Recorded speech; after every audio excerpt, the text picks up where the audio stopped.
On this week's episode of Ride the Lightning, the Tesla unofficial podcast, Elon Musk posts a picture of the first ever performance Model 3, and it looks a lot like mine. Plus, Tesla zeroes in on a location for its future European Gigafactory. Model 3 gets a couple of long-awaited new features via a software update, and more.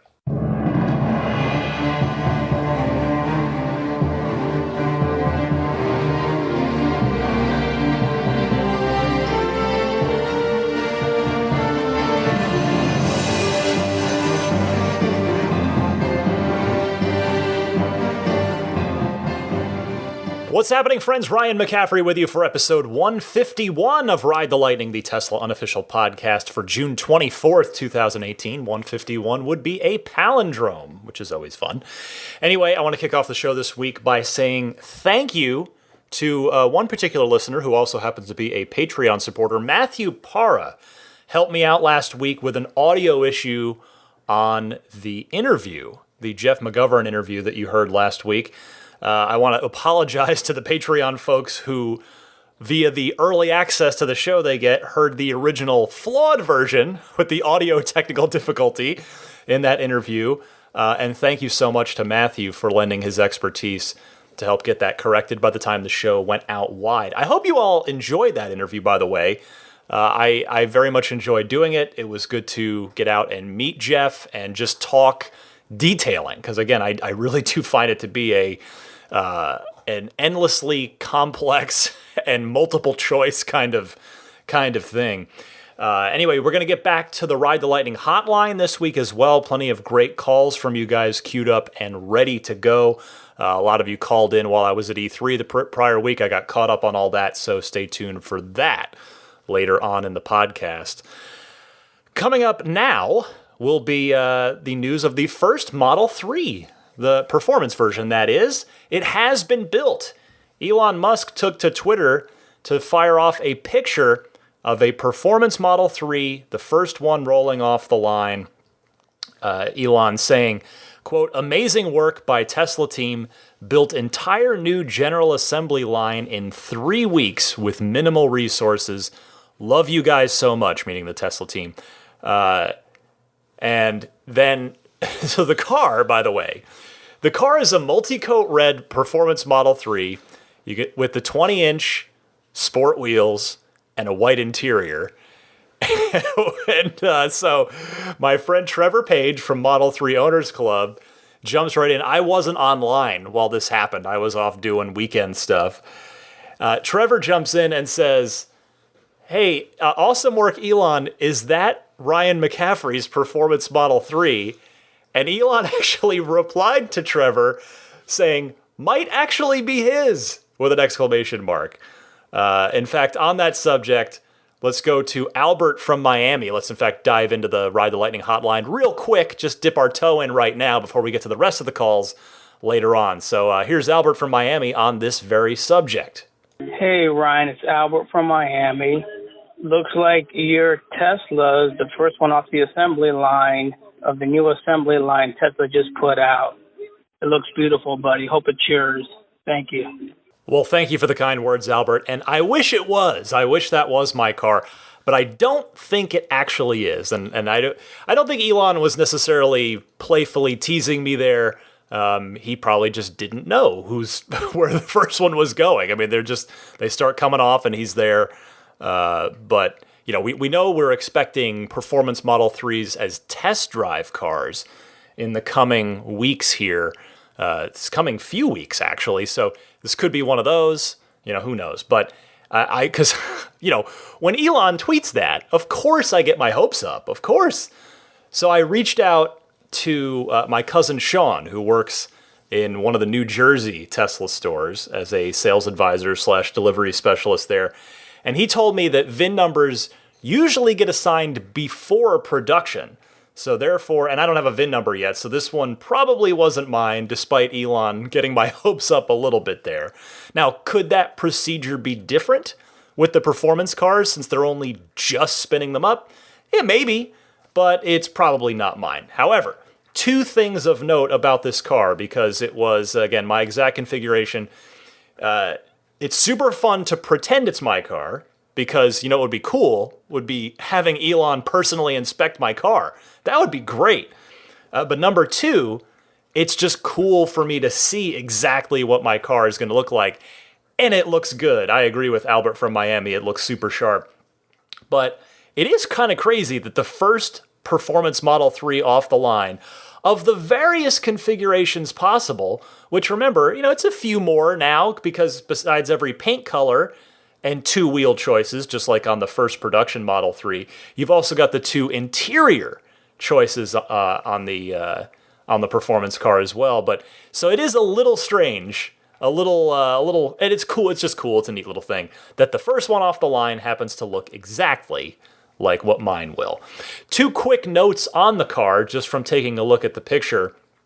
The spoiler isn't on it yet, since as I'd mentioned before, they're going to be installing those after delivery. But again, we know what that spoiler looks like because it's been photographed on Franz von Holzhausen's car. It's just a nice, fairly minimalist carbon fiber spoiler just off the rear trunk lid there, just like it is on the Model S P100D.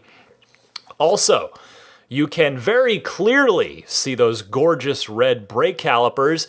We did it, you guys! We got the red brake calipers. And also you can see the much larger brake rotors for sure, and it's harder to tell, probably larger calipers, definitely larger rotors. But the car looks awesome. It was great to see it off of GA4, General Assembly 4, the new production line that Elon was referring to there, that the team spun up in such a short amount of time. 3 weeks, as Elon says. So good stuff with that. In fact, Elon really, in a couple of other little tweets too, expressing some pride and just good vibes for the Tesla team right now. He said later on in a tweet, quote, "We'll maybe do a media tour next week." He's speaking in response to the GA4 line that spun up in the big tent that, of course, some people have taken exception to, that there's a production line under a tent. But anyway, he says, "We'll maybe do a media tour next week. Team deserves recognition. This was miraculous." Now, hold that thought on the word miraculous for a little while longer. But I will say, if there's a media tour, I will absolutely try like heck to get invited to it this week, if that does indeed happen, because I'd sure as heck like to tell you all about it, and certainly selfishly, I would love to see that for myself. But I don't know if I'm really looked at as media by Tesla. I occupy the weird zone where I don't know if I'm media or considered a quote-unquote influencer, even though I'm not a big fan of that term. It's funny because I'm definitively on the media side in the video game world, whereas YouTube content creators they're on the influencer side. But here on the Tesla world, I guess it's the opposite. I reside more on the influencer side, even though I certainly try to conduct myself with as much professionalism, truth, and honesty as I possibly can. I'm not saying that influencers don't do that, but I'm saying that's definitely something that media people are held to. They hold themselves to that standard, and they should be held to that standard. Anyway, we shall see what happens in the coming week there. Next up this week, Elon Musk revealing the likely site of the European Gigafactory. He says via Twitter, quote, "Germany is a leading choice," although he says a leading, not the leading, but Germany is a leading choice for a European Gigafactory. Perhaps on the German-French border makes sense, near the Benelux countries.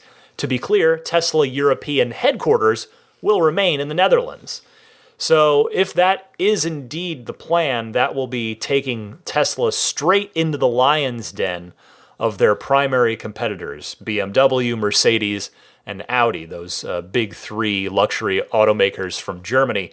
Now, of course, I'm being a bit hyperbolic there because, it's not that Tesla's walking right into the open mouth of the lion, because some of those companies make cars here in the United States as well. It's a global effort. The automotive business is a global one these days. if I remember correctly, the BMW X series of the CUVs, SUVs, I think those are made here in the United States, I believe.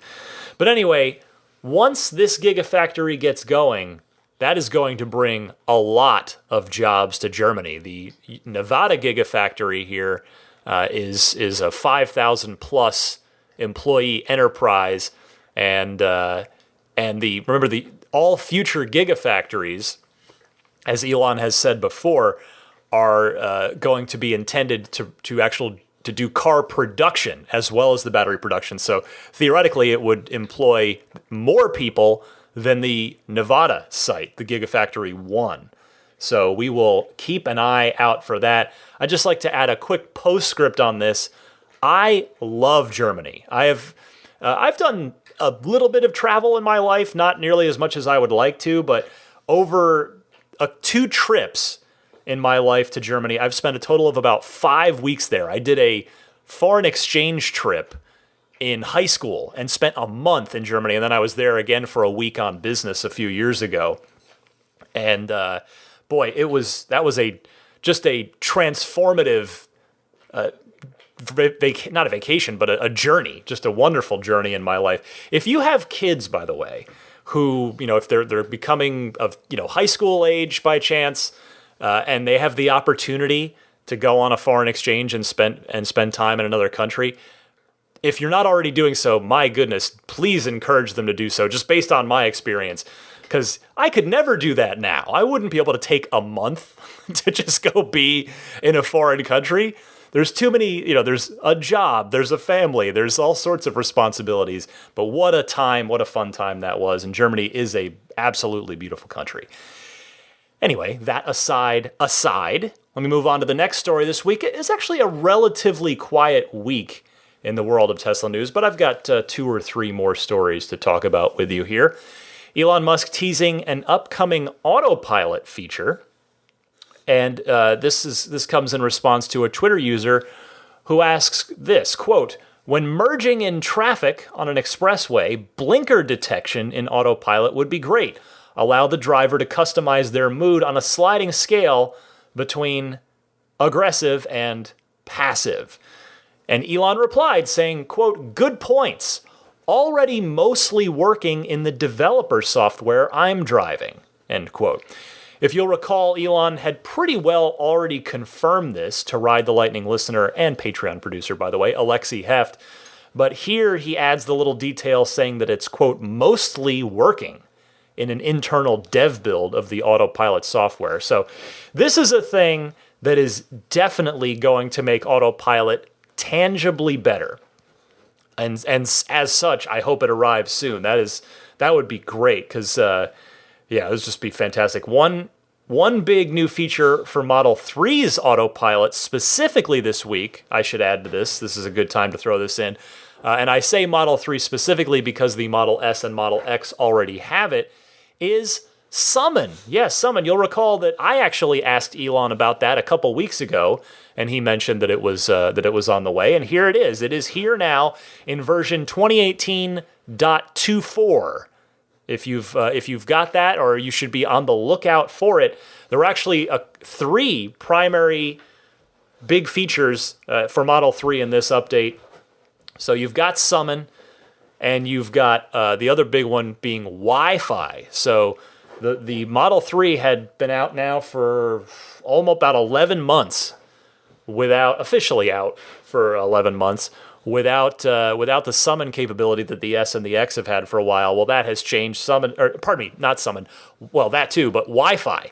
You can now connect to Wi-Fi to get your software updates downloaded off your Wi-Fi network rather than the LTE data network.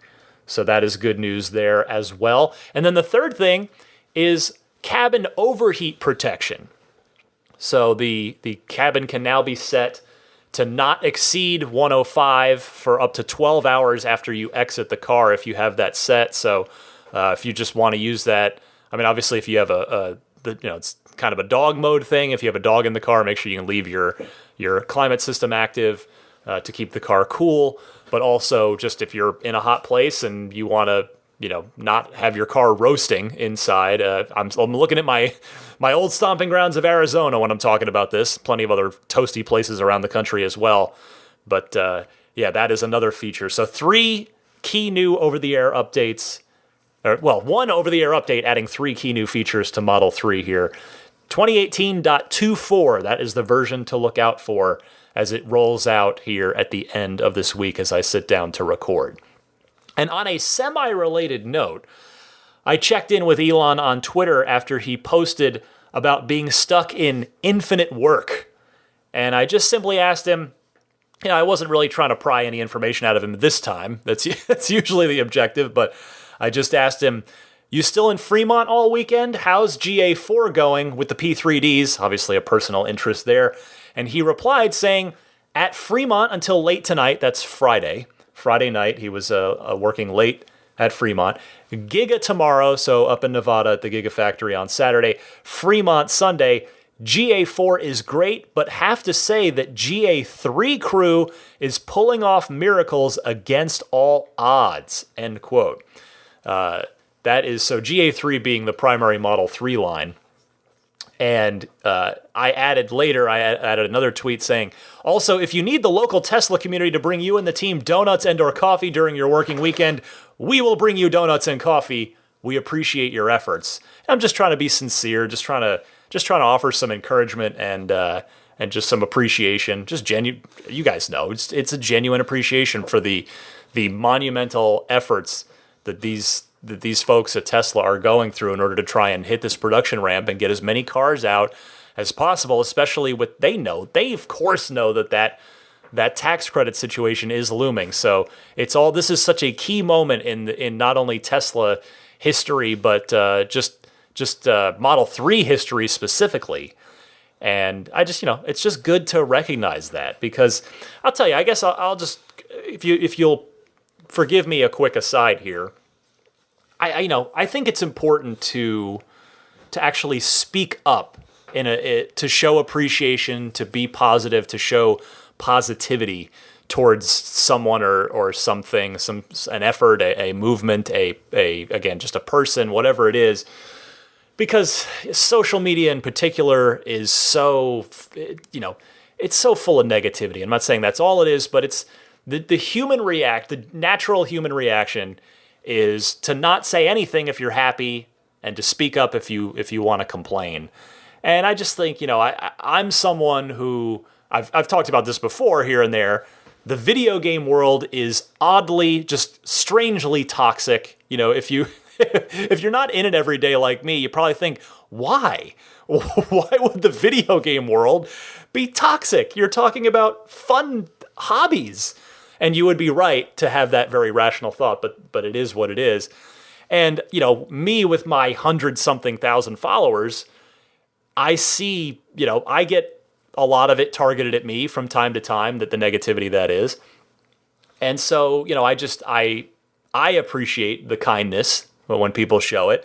And so, when I'm tweeting at somebody like Elon Musk, and he's kind enough to, and I know he's probably going to see it. This is a guy with 22 million Twitter followers and a big target on his back from the shorts, the fudsters, the rival auto companies, the oil company, you name it. I don't want to go through that whole thing again, but this is a person who I just, any weird, silly video game world negativity that I get, I can empathize with the negativity that Elon must be subjected to anytime he looks at Twitter, but also just the scale of it. Like, that's what I can't fathom. My 100-something thousand Twitter followers, which I'm not here to brag about, but to make the point that is a drop in the bucket to the 22 million people that Elon has following him. And you can take it to the bank. Not all 22 million of those people following Elon Musk are following him because they like him. So I just thought, to end this aside, it's just nice to show that appreciation to just on a human being level, And as obviously I'm someone that believes in Tesla's mission and supports it, and I just want to express that. So Anyway, I did, in response, Elon did reply. When I said, hey, we'll bring donuts and coffee and we appreciate your efforts, he replied saying simply, thanks, with a heart emoji, which totally, that little gesture made my night. It totally made my night. That made me feel great. But I'll tell you what he's up to. That's quite a weekend. That is quite a weekend. Not Reno. Well, Reno sandwiched between Fremont and Fremont. It's a Reno sandwich. So big busy weekend for Elon, and I don't want to read too much into this necessarily, but he sounds quite optimistic about how production is going with his whole miracles on GA3 line comment. So those end of the quarter numbers are coming up. They are going to be fascinating one way or the other, for not only for all the reasons I talked about on last week's podcast, but now throw this on there as well. He seems to be seemingly optimistic, seemingly feeling good about it, which is great. Not super great is this next story, this last story that I have for you this week. And that is this: Tesla is suing a former Gigafactory employee, accusing him of sabotage. CNBC reports, quote, Tesla is suing a former employee for allegedly illegally exporting gigabytes of confidential data, according to a lawsuit filed Wednesday in Nevada. The electric car maker said it is only beginning to understand all of former process technician Martin Tripp's allegedly illegal activity. The suit said Tripp, quote, has thus far admitted to writing software that hacked Tesla's manufacturing operating system and to transferring several gigabytes of Tesla data to outside entities, end quote. CNBC continues, the data include, quote, dozens of confidential photographs and a video of Tesla's manufacturing systems. In addition to that, Tesla alleges Tripp wrote computer code to periodically export Tesla's data to people outside the company. Furthermore, the suit alleges that Tripp made false statements to the media. For example, quote, Tripp claimed that punctured battery cells had been used in certain Model 3 vehicles, even though no punctured cells were ever used in vehicles, batteries, or otherwise. The suits that's from the lawsuit. And also from the suit, Tripp also vastly exaggerated the true amount and value of scrap material that Tesla generated during the manufacturing process, and falsely claimed that Tesla was delayed in bringing new manufacturing equipment online. Well, for those wondering if I'm going to go down the FUD road for this, that this is all part of a concerted fear, uncertainty, and doubt effort, no, I'm not going to go down that road this time. The CNBC story reports that Mr. Tripp was upset over not being promoted. So, in my opinion, just based on the reporting of this, that's all I have to go by so far. To me, this appears to be a single bad actor acting very much on his own accord and not necessarily on behalf of, the UAW or the Koch brothers or any of that stuff. But, regardless, whatever the circumstances, it's still sad because, you can potentially harm the livelihoods of thousands of people with an action like this, if indeed he's guilty. I don't want to, again, you guys know I've said a million times before, I'm a Tesla fanboy. This is a Tesla enthusiast podcast. I give the benefit of the doubt to Tesla, but I'm not going to sit here and say the Tripp is absolutely guilty. We don't know that yet, but it will be interesting to see what happens as Tesla presses forward with this lawsuit and what the possible penalties could be if Tripp is found guilty, if indeed it goes all the way to trial and to a verdict. So that's, it's just a bummer. We don't like to read these stories as Tesla fans. It's not great for anybody, but there you go. Thought I would pass it along regardless. Those are the highlights for the Tesla news this week. But again, the Ride the Lightning hotline is back this week, thanks to everybody who's been calling in. And we'll get to that. Got the usual, I think it's 10 calls queued up, ready to go. A lot of interesting topics to cover right after this.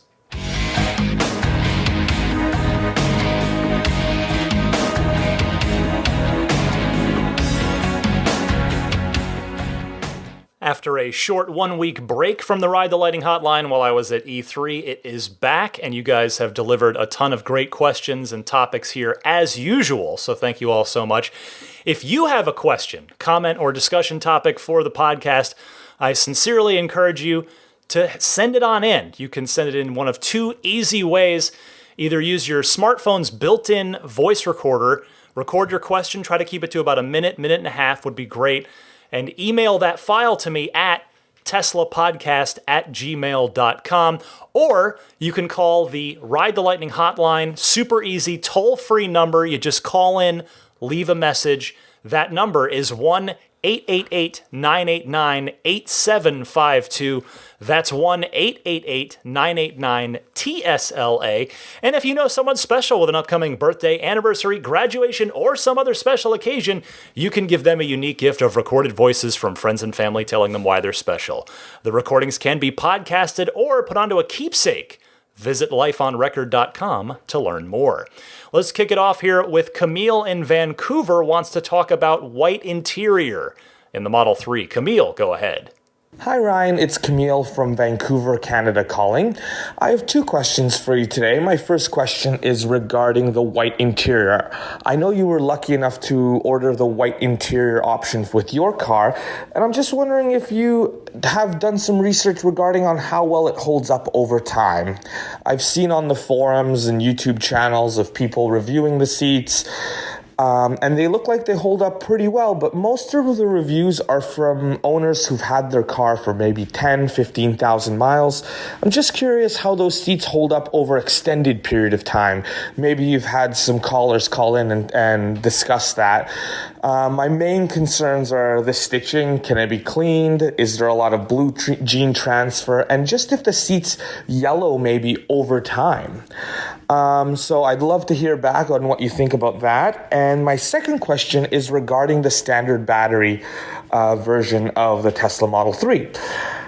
As you know, Elon Musk said he's trying to maximize profits, so I'm wondering when they release the standard battery version, do you think they'll first release standard battery all optioned out with all-wheel drive and premium package, and then eventually work their way down?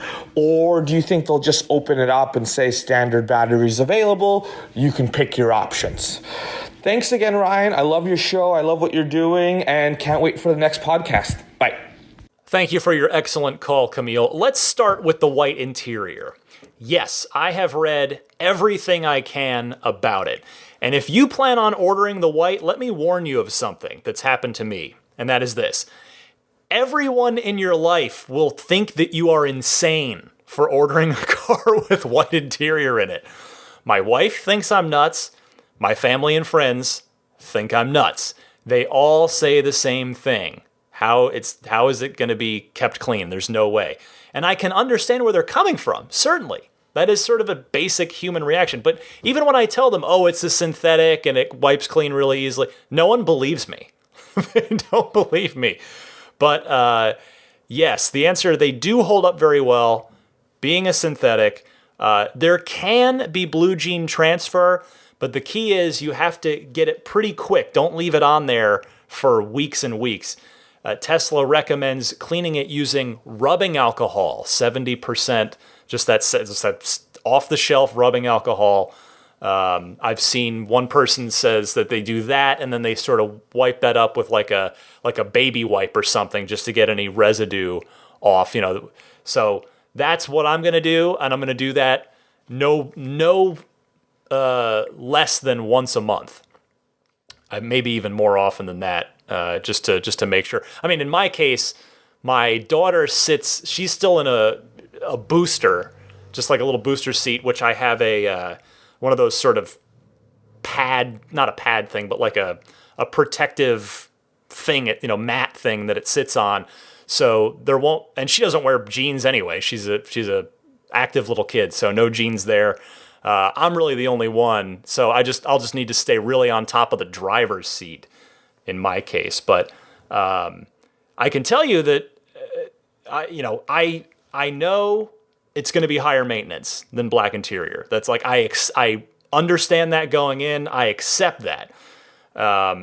but I love the look of white. That's why I chose to order it. Also, I'll say this, my 12-year-old Infinity that may be sold by the time you guys hear this podcast.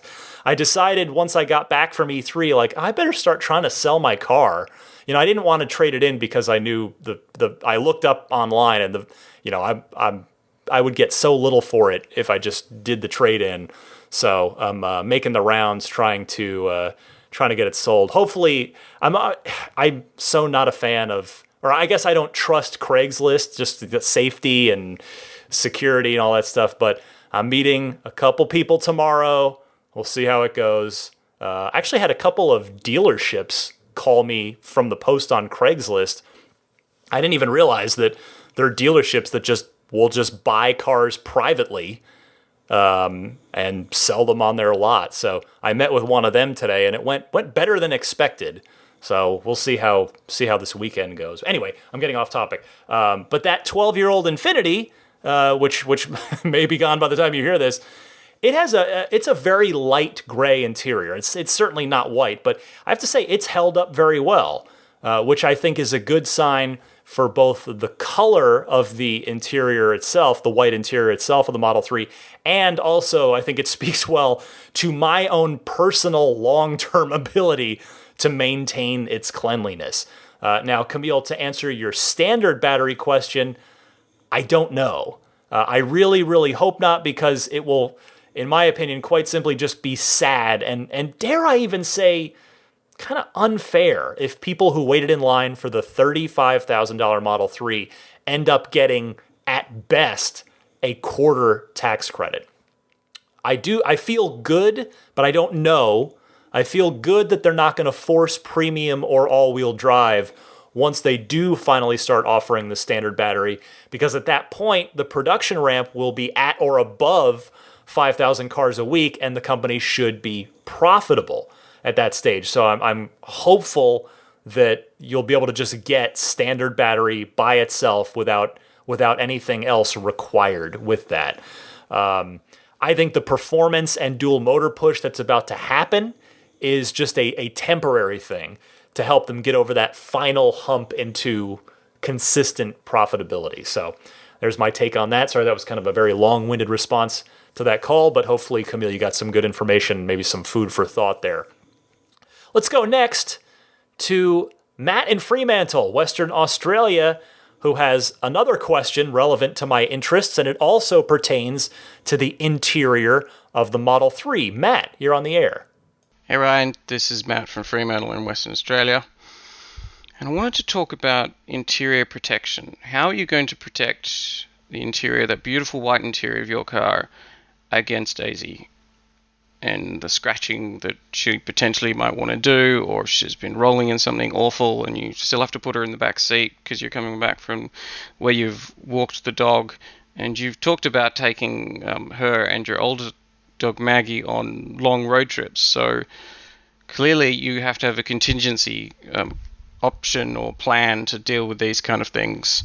You're going to bring a portable dog washing facility thing, or something you can spray on and wipe down. Yeah, and I'd love to know how other Tesla owners deal with the fact that we love our dogs, but they do like to make the interiors of cars look not as nice as they could. Really enjoying the show. Cannot wait to see you in your new Model 3. And yeah, I'll talk soon. Bye. I am glad that you asked about this, Matt, because this is indeed something I've had to think about and plan around, and I suspect it's the same for a lot of you folks out there. In my case, Daisy's a puppy, so she's still, she has not matured into a well-mannered adult quite yet. She actually is extremely well-behaved so far. She's a lot calmer than Maggie was, which I'm sure I've mentioned before, and she actually has been really good in the car. But anyway, in fact, yeah, like in the car so far, she doesn't really get up and move around a lot. In fact, she hasn't even, not once, shown an interest in doing the classic sticking her head out the window thing. I wonder if it's because she did have this brief period as a little puppy, where she got car sick a few times, and maybe she just doesn't really associate the car with fun. Thankfully, she has been over that. It was like a 3-week period, and then it's just never happened again. Knock on wood.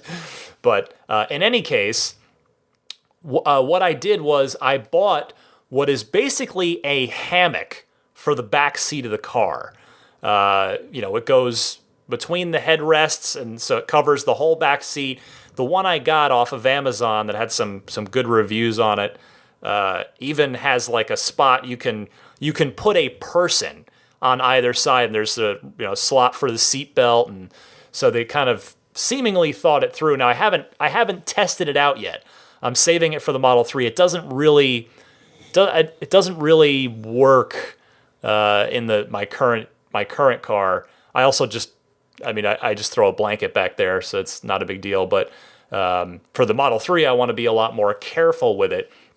So, unless people out there really want to know what I bought, I'm not going to bother mentioning it because I don't know if it's any good yet. Like I said, I bought it based on good Amazon reviews, so I don't want to mislead anybody in case it turns out to be a thing that I don't like for whatever reason. But it was like $40 or $50, so nothing too crazy expensive. I'll certainly let all you guys know what I think of it once I get my car.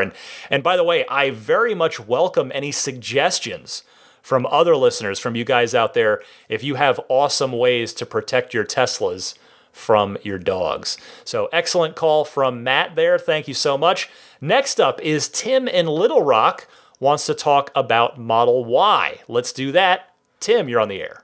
Hey Ryan, this is Tim in Little Rock. It's been a while since I called in, and two things I just wanted to say. Congratulations on your order on your P3D. That's phenomenal, and really happy for you and excited that you're going to join the club outside of all the things you do for the community with your podcast, which is always fantastic. And also congratulations on becoming Twitter buddies with Elon. That's been cool to watch and really has enhanced your podcast even more than outside of how excellent it already was. The reason for my call is about Model Y. I'm the only one, but I thought when Model Y was discussed some time ago that it was kind of the next iteration of driving a mass market electric car, and I thought it was going to be more of a lower tiered competitor with, say, a Toyota. Or maybe a Chevy Bolt or that line of car. But all the recent talk seems to be focused on maybe it's the car that's going to drive full autonomy. Obviously, then a steering wheel.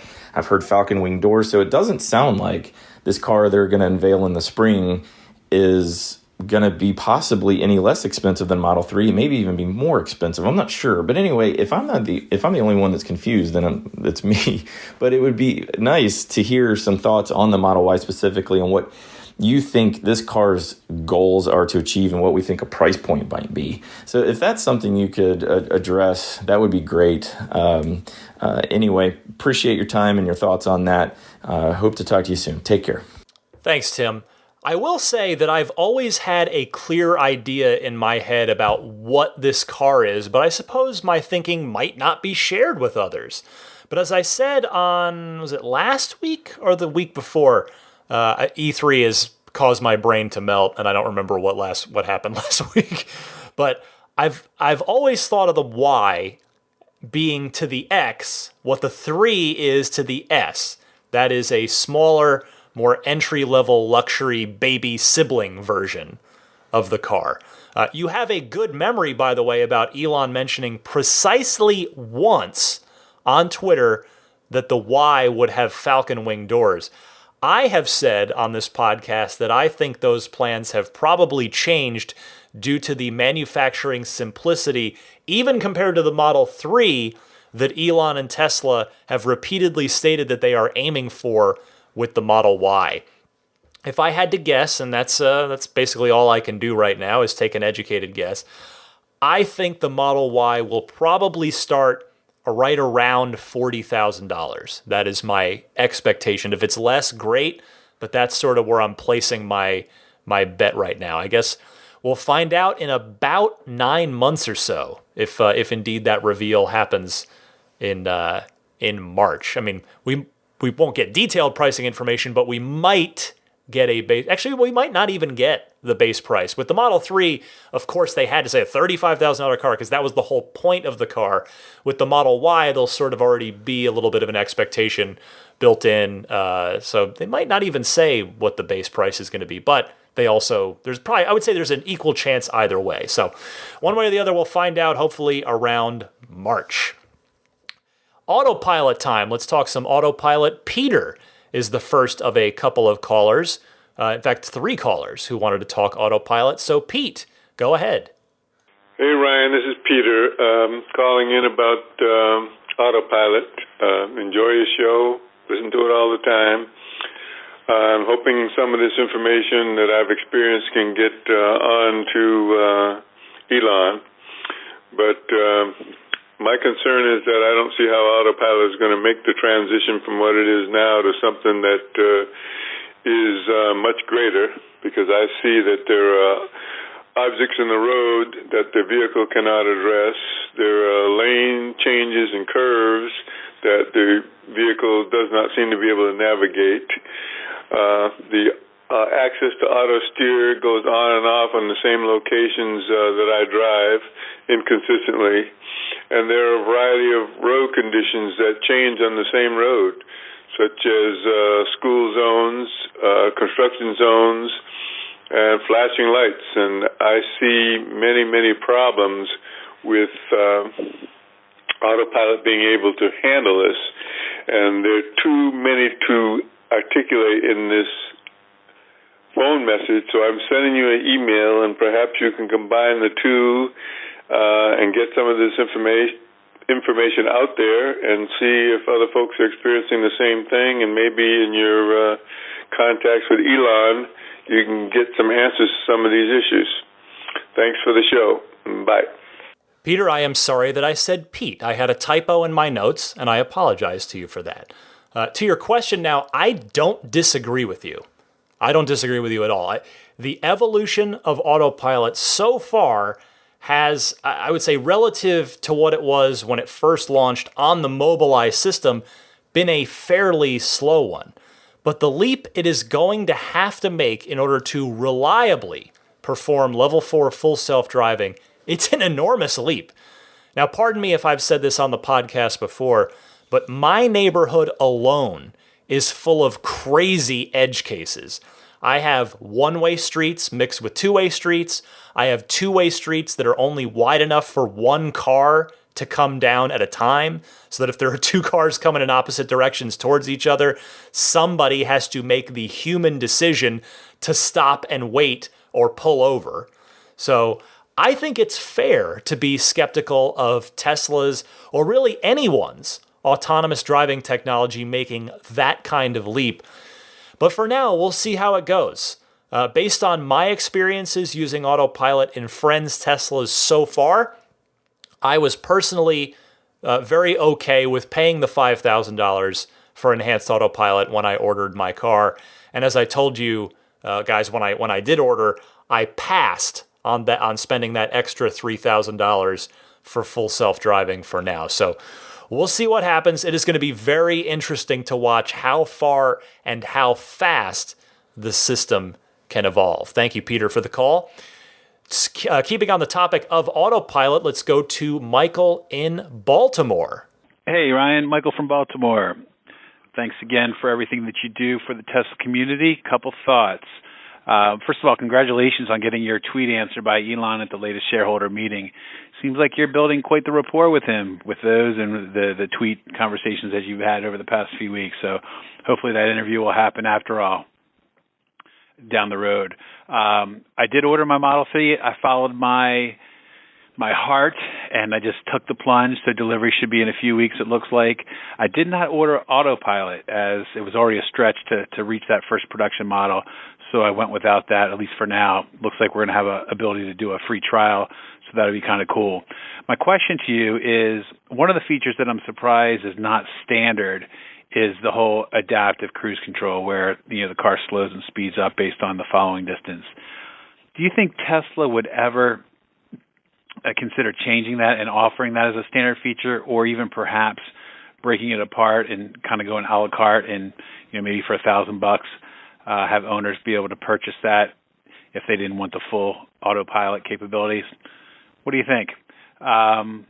That's it. I'll give you a call back when I get the car and let you know what I think. And again, thanks for all that you do. Keep up the great work. Thank you for the call and the kind words, Michael. I agree that it's a shame that adaptive cruise control isn't standard. I mean, this is a luxury car after all, even the Model 3 is. I could see it being offered standard, but probably not a la carte at some point, just my gut feeling on it.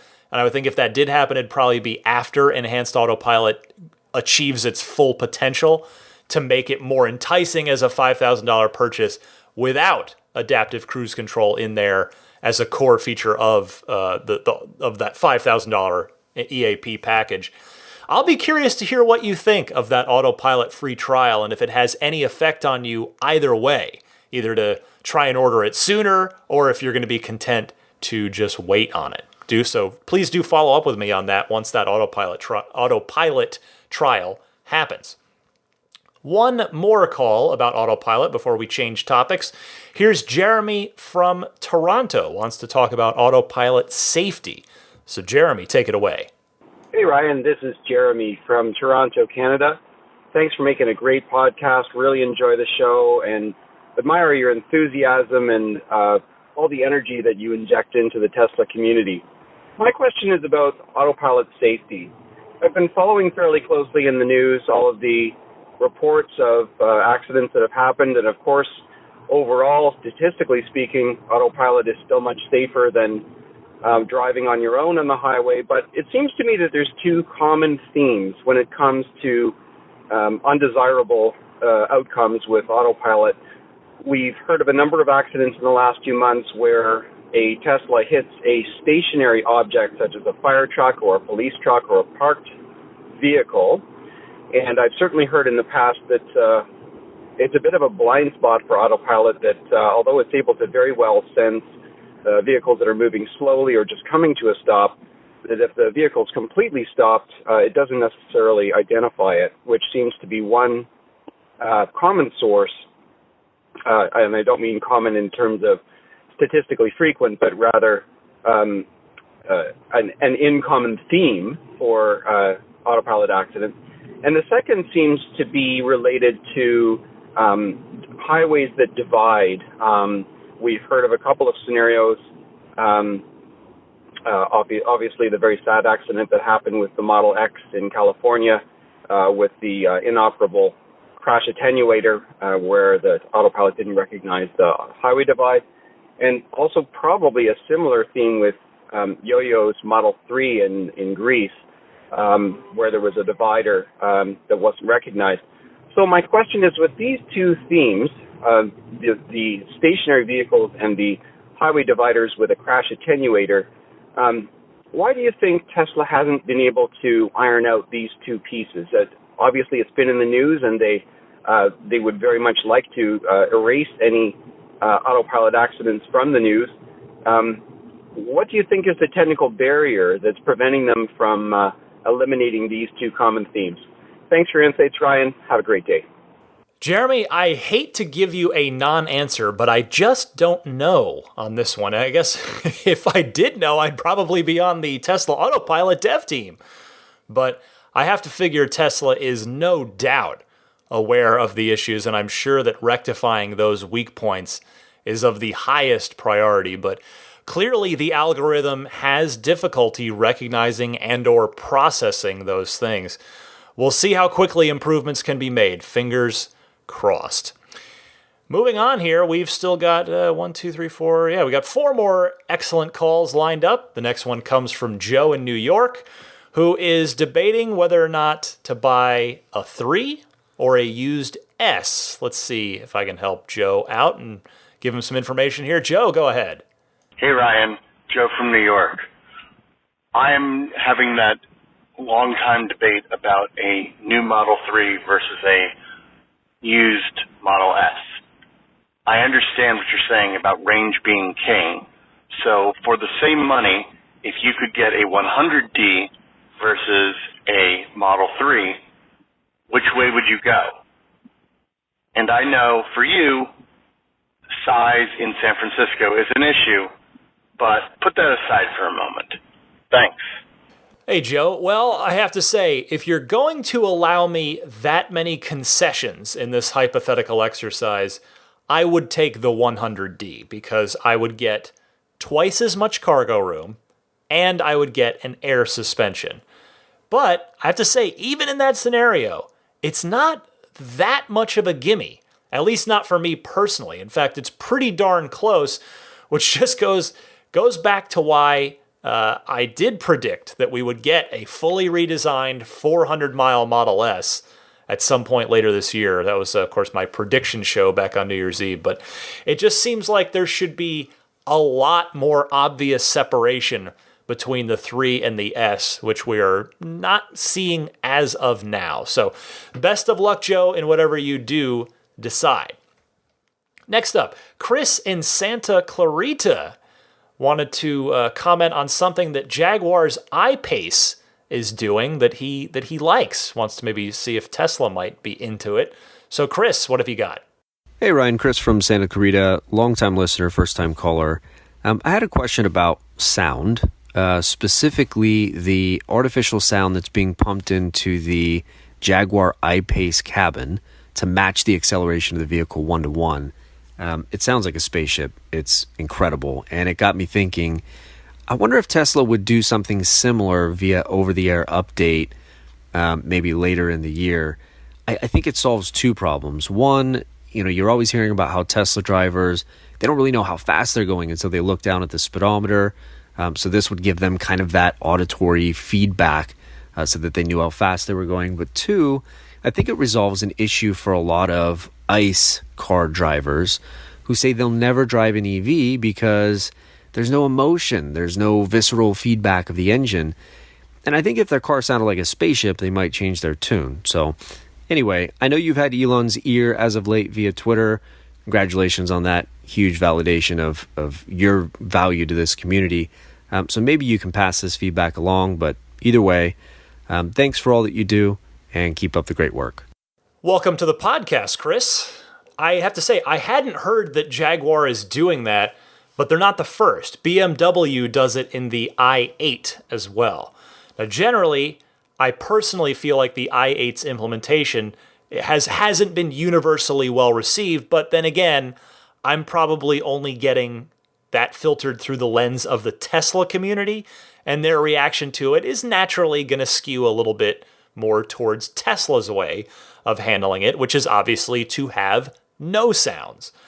I will confess I have not heard either the i8 or the I-Pace for myself, but on paper, I'm just personally not fond of the idea of faking it. I like embracing the electric vehicle for what it is, and what it is a ninja.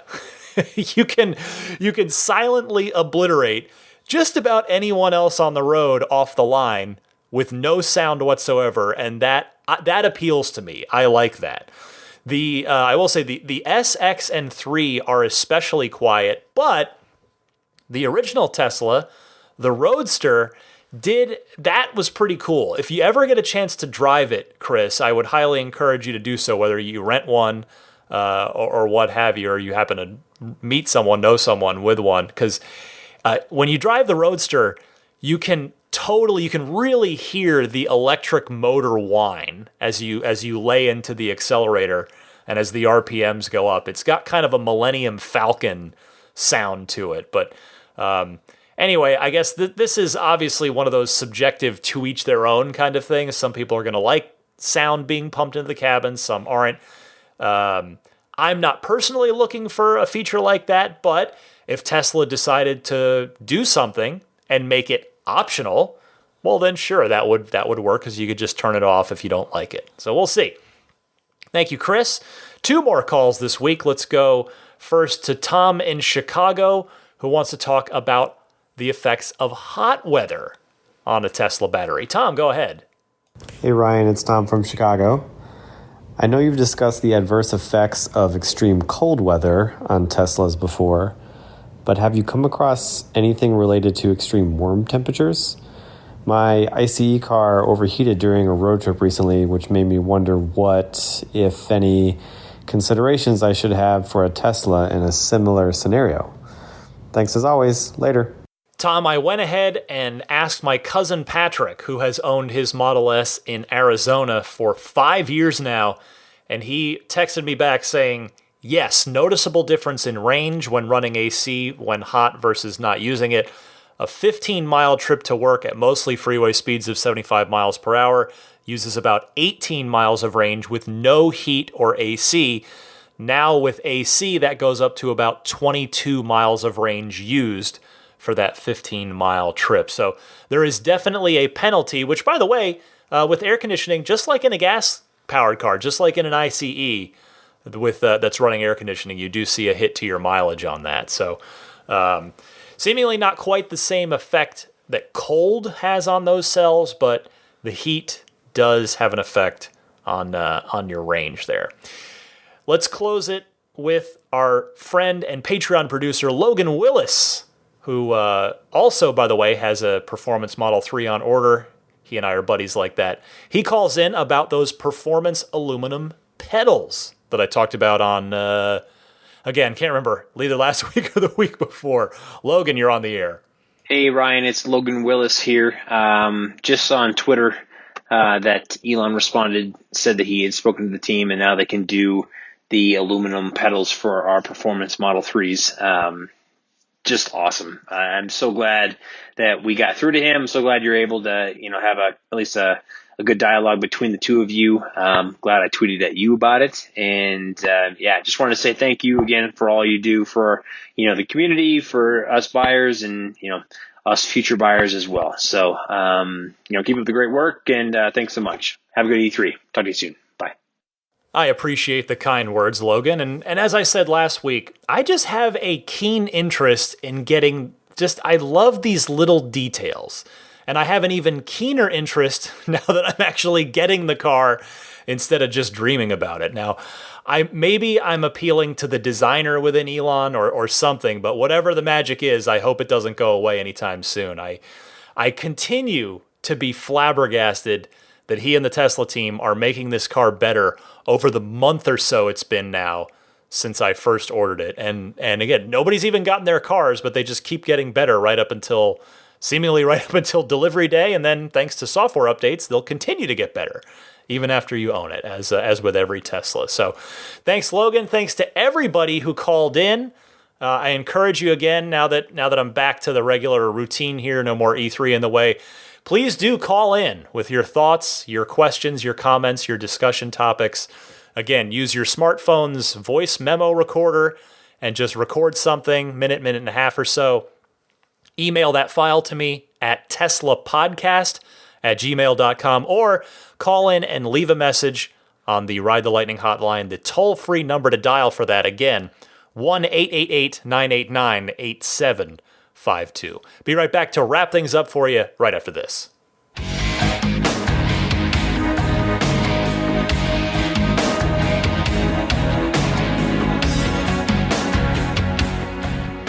If you are thinking about some paint protection, paint correction for your brand new Tesla, and you either live in the Bay Area or are taking delivery at the Fremont factory, keep Immaculate Reflections in mind. They've got 16 years of experience of doing detailing. They do lots of work on Teslas, whether you want to do a new car delivery prep, paint correction, paint protection films, ceramic coatings, etc.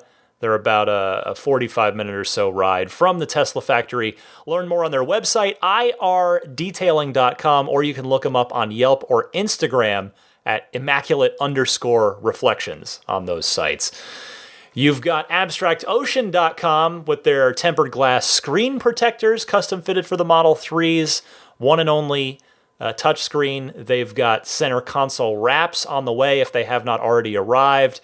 They've got interior lighting kits, cool, brighter LED lighting kits, those puddle lights as well, all that good stuff and more. Abstractocean.com.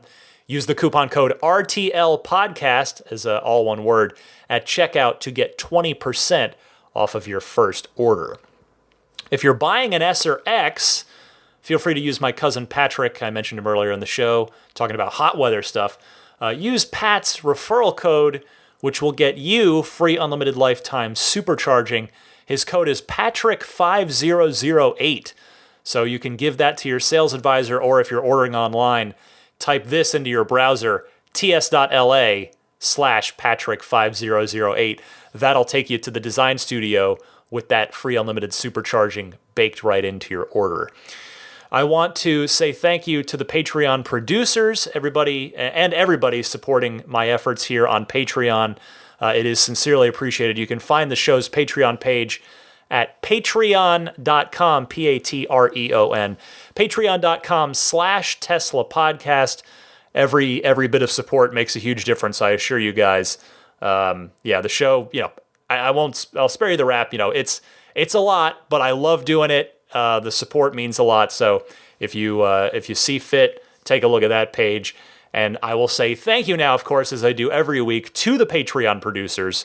They are Jeff Bartram, Paul Hussey, DJ Harbaugh, Pete White, Wolfgang Obergen, George Cassiopo, David Brander, Jonathan Wales, Alexi Heft, Logan Willis, Matthew Para, Michael Lester, Robert Miracle, Jason Chalukas, Emotion Rentals, Richard Ouellette, Tim Hyde, Marcus Mayenshine, Lee Sweet, Lars Hoffman, Orion Coates, Peter Chalet, Harold Plug, Kenneth Martin, Michael Callahan, Rome Strack, David Vakil, Ulrich Lassa, Luke A., David Kittle, Eric Randolph, David Nondahl, Luke Miles, Stefan Joris, Gabriel Salays, Jared Brown, and our newest Patreon producer, appears to be a couple here, Jerry and Mary Smith. Thank you both so much. And I've just remembered, actually, by the way, speaking of Emotion Rentals, I told him that I would give him a quick mention because it's summertime and he's got a Roadster that he's trying to rent out to folks. If you're in the DC area and you've never driven a Roadster, I mentioned it earlier in the show, that super awesome Millennium Falcon whine, and just the go-kart like handling, the fact you're almost right on the ground in a Roadster. It is super fun to check out. So Emotion Rentals, look them up, and they will have Teslas for you to rent. So check that out. Most of you already subscribe to this podcast, which again is just a free way to have it delivered to you every week rather than you having to go out and download it. So if you're not already subscribing to the podcast, please do so for free on any of your favorite podcast services, including iTunes, Google Play, Stitcher, TuneIn, which of course is available in your Tesla, Spotify now, or there's always the hosting site, teslapodcast.libsyn, libsyn.com, where you can grab individual MP3 downloads or pick up the RSS feed there. That does it for a now snoozing Daisy the Boxer Puppy. I'm Ryan McCaffrey. Thank you all so much for continuing to tune in. This is a super exciting time in the world of Tesla. The next like 30 days are going to be just huge with we should be hitting the tax credit trigger. We should have the ramp hitting at least 5,000 cars a week. We should see a floodgates opening, an opening of the floodgates with Model 3 deliveries in July as part of the that seemingly the holding back that Tesla has seemingly been doing with not only the 3s, but the S's and X's as well. So the next 30 days should be very, very exciting in the world of Tesla, and I will be right here with you every step of the way. New episodes, as most of you know, every Sunday morning at 9 a.m. Eastern Time is when they debut, and obviously you listen to them whenever you want. That's the whole fun of podcasts versus live radio. So I will see you all next week. Happy electric motoring.